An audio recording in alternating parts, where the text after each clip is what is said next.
tonight, the Northern Edition. Good evening all, I'm Shashina Roll. As always, it is so great to have you with us. Topping news, the cries of the people of East Grand Bahama have not fallen on deaf ears. A special handing over ceremony was held today to address several long-standing infrastructural projects for that area. The government says these projects will lessen the burden on people in the East and will improve the quality of life in a transparent way. It's always been said that the government of the Commonwealth of the Bahamas is not doing anything for the people of Grand Bahama. This handover ceremony is a clear indication that projects have been in the pipeline and they are now being completed.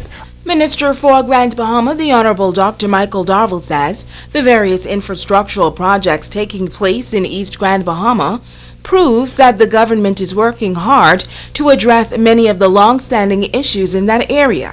Residents gathered on the park at the Administrator's Complex during a special ceremony to learn more about the community's new developments. Perhaps the biggest challenge was the lack of potable water. Darville says the residents can now boast of having this necessity. Phase 1 of the project will serve its residents along the main road from Robertstown to Bevanstown. I am pleased to announce that we have already begun Phase 2 of the potable water project, which will stretch from Bevanstown, Gold Rock Creek, including neighborhoods such as Bassett Cove, Turtle Reef, Gambia Point, and Freetown sections 1 and 2. If there is no unforeseen circumstances, we anticipate that this part of the project will be completed between 90 and 120 days. This accounts for a total of 16,500 feet of main piping and trenching at the cost of $1.4 million.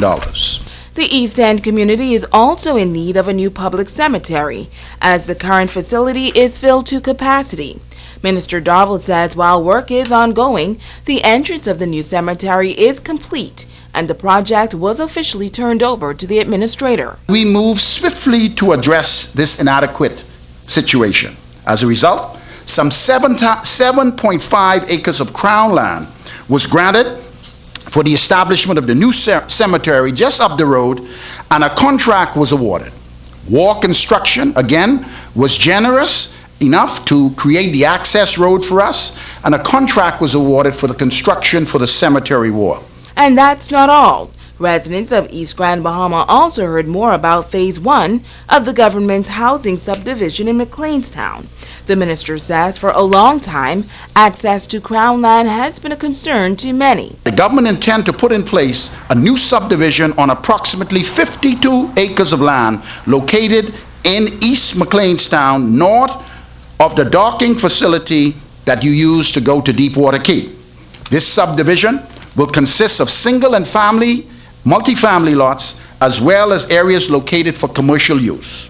Phase 1 of this project will cost $1.1 million, and we are in the final preparation stages, and we shall be in McLeanstown very shortly to start that process. Member of Parliament for East Grand Bahama, Peter Turnquest, was on hand for the ceremony. He says all of these projects will greatly impact the lives of residents in the East. This project and this whole infrastructure program with the cemetery and all the rest that is being added shows what we can do if we work together and collaborate for the benefit of people. And I am grateful to have been able to advocate on behalf of East End.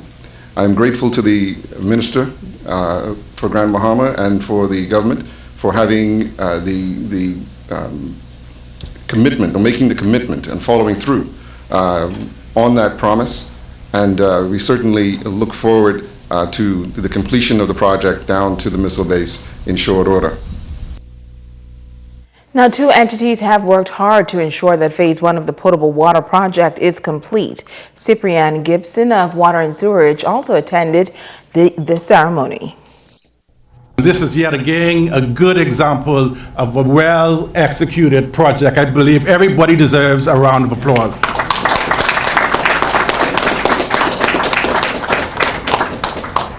We now look forward to the successful completion of Phase 2 of the government's potable water project, and also servicing the new government Crown Housing subdivision in McLeanstown, and further extensions of the water mains throughout Grand Bahama and throughout the entire archipelago of the Bahamas. Now, General Manager of the Grand Bahama Utility Company, Giron Turnquest, shared their role in this process. Well, the Grand Bahama Port Authority operates water facilities throughout the island of Grand Bahama. But here in the East End, we have 3 facilities that are local to the various communities. One in McLeanstown, one in Pelican Point, and then the other in High Rock. Today we are presently in High Rock, and we are extending the transmission mains from Robertstown on to Bevanstown. That's what we commissioned today. But it will be extended all the way through to the missile base. And we hope that, like as the Minister mentioned, some 90 to 120 days we should be able to complete the project in total. In other news, the Grand Bahama Port Authority winning the Financial Times Free Trade Zone Award.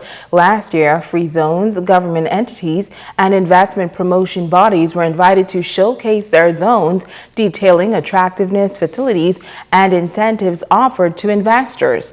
Now, 60 entries were received from free zones across the world, with judges nominating their winning and runner-up locations in each region, as well as their top zones for small and medium-sized businesses and large tenant categories.